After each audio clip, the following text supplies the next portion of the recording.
Pembangunan merupakan sebahagian daripada Islam itu sendiri dan biasanya dikaitkan dengan peningkatan ekonomi, modernisasi, hak-hak asasi dan persekitaran.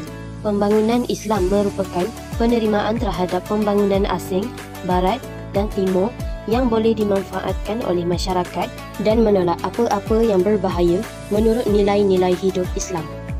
Kemodenan pula bermaksud kemajuan dan pembangunan dalam segala bidang, khususnya bidang ekonomi dan juga sains dan teknologi.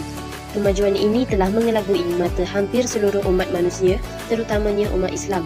Seseorang itu akan dianggap sebagai kolot dan ketinggalan zaman sekiranya mempersoalkan atau menolak kemodenan.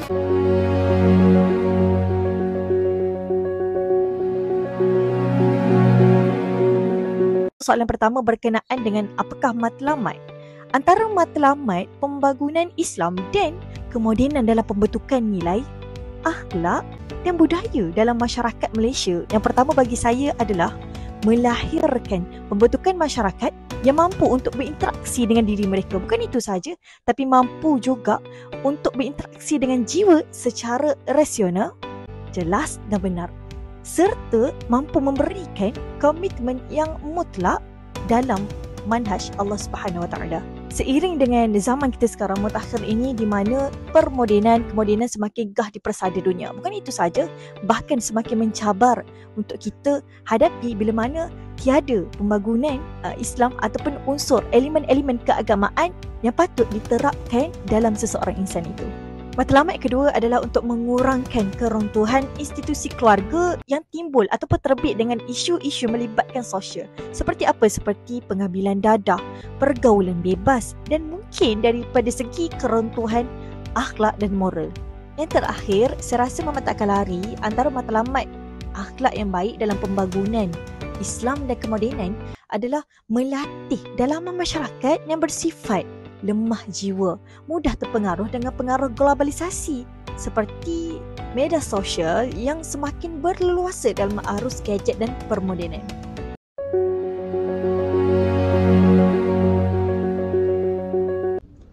Bismillahirrahmanirrahim. Assalamualaikum warahmatullahi wabarakatuh. Alhamdulillah, hari ini saya diajukan soalan yang pertama iaitu faktor apakah ciri-ciri yang perlu ada dalam pembangunan Islam dan kemodenan untuk membentuk akhlak masyarakat di Malaysia. Okey, bismillahirrahmanirrahim. Jadi, pada pandangan saya, perkara atau faktor yang paling penting sekali bagi membentuk sebuah pembangunan Islam dan kemodenan bagi membentuk akhlak masyarakat di Malaysia ni adalah keagamaan ataupun kita panggil kerohanian.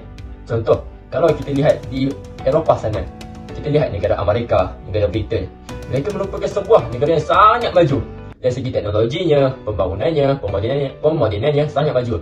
Tapi kalau kita lihat kepada akhlak masyarakat mereka, sasiah masyarakat mereka, apa yang berlaku?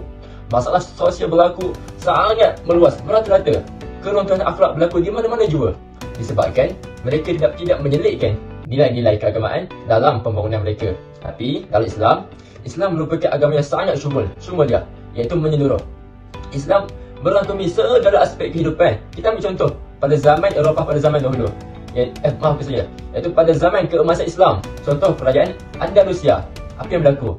Andalusia merupakan sebuah kerajaan yang sangat maju, sangat membangun. Malah masyarakat mereka juga mengamalkan akhlak yang terpuji. Ini disebabkan apa?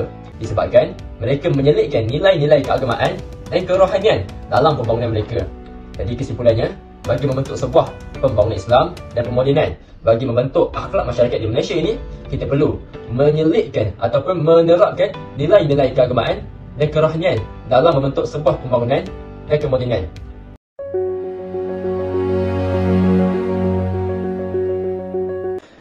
Bismillahirrahmanirrahim. Okey, soalan yang kedua. Apa kesan positif dan negatif terhadap pembangunan Islam dan kemodenan ini dalam membentuk nilai akhlak dan budaya di Malaysia? Okey. Terdapat dua kesan positif dan kesan negatif.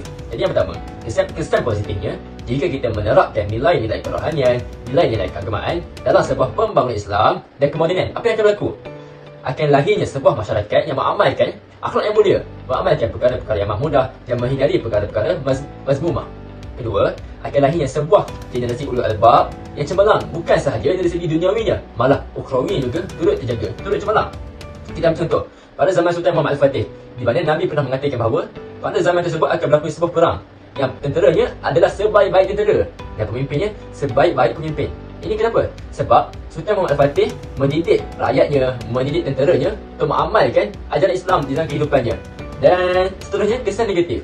Kesan negatifnya, bila kita menerapkan nilai-nilai keagamaan, nilai-nilai kerohanian dalam sebuah pembangunan Islam, dalam sebuah kemodenan, akan berlakunya beberapa sekatan ataupun pelbagai sekatan. Contoh, dari segi penjualan arak, dari segi larangan forex, pelarangan dari segi judi dan pelbagai lagi.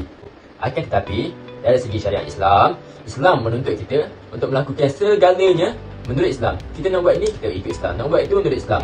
Sebab itulah, bila sebuah kerajaan itu mengamalkan ajaran Islam sebenar-benarnya, akan lahirlah sebuah masyarakat yang akhlaknya cemerlang dan budayanya hebat dari segi pelbagai aspek.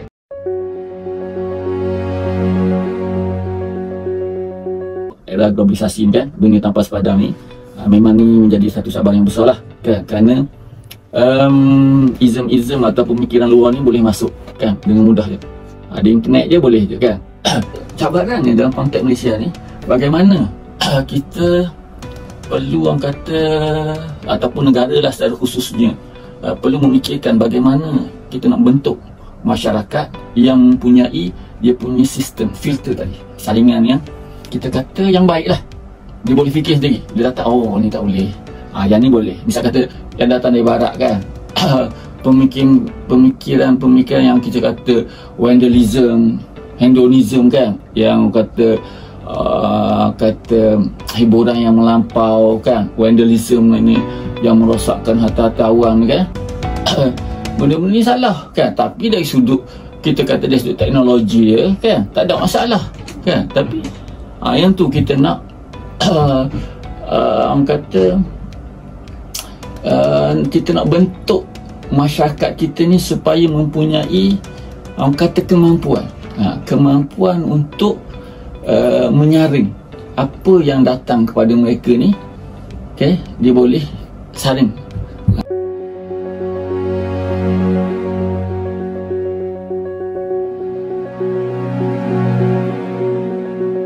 Yang pertama sekali, saya nak kita faham di mana Islam sangatlah berkait rapat dengan akhlak. Akhlak pasti Islam, Islam pasti akhlak. Dan bila kata macam tu, nak kata di sini di mana akhlak merupakan aset yang sangatlah terkenal dan terpenting dalam Islam. Malah utusan Rasulullah sallallahu alaihi wasallam salah satunya bertujuan adalah untuk menyempurnakan akhlak mulia manusia. Jadi nak kata kat sini, masyarakat sekarang lagi-lagi dalam era pemodenan, globalisasi ini sangatlah penting untuk dididik, dibimbing dan diberikan, diasuh daripada awal dengan pendidikan akhlak yang tersusun rapi supaya apa? Supaya dapat membina, supaya dapat melahirkan generasi Rabbani.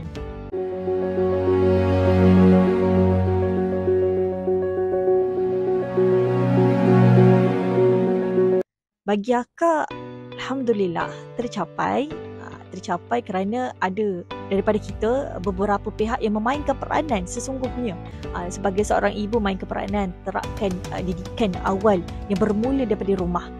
Pihak guru yang mendidik, memberikan ilmu pengetahuan, mendidik, mengasah mereka berkenaan dengan adab-adab yang mereka ni kena terapkan dalam kehidupan sehariannya. Yang ketiga, ada daripada pelbagai pihak sebagai anggota masyarakat yang membantu masyarakat menguatkan dari dalam mereka sehingga tidak terfikir untuk melakukan perkara yang tak sepatutnya. Dan sekarang ni pun keruntuhan institusi keluarga pun tidaklah banyak kalau nak dibandingkan dengan negara-negara yang lain. Jadi alhamdulillah tercapai antara matlamat yang ada dalam pembangunan Islam dan kemodenan dalam masyarakat di Malaysia.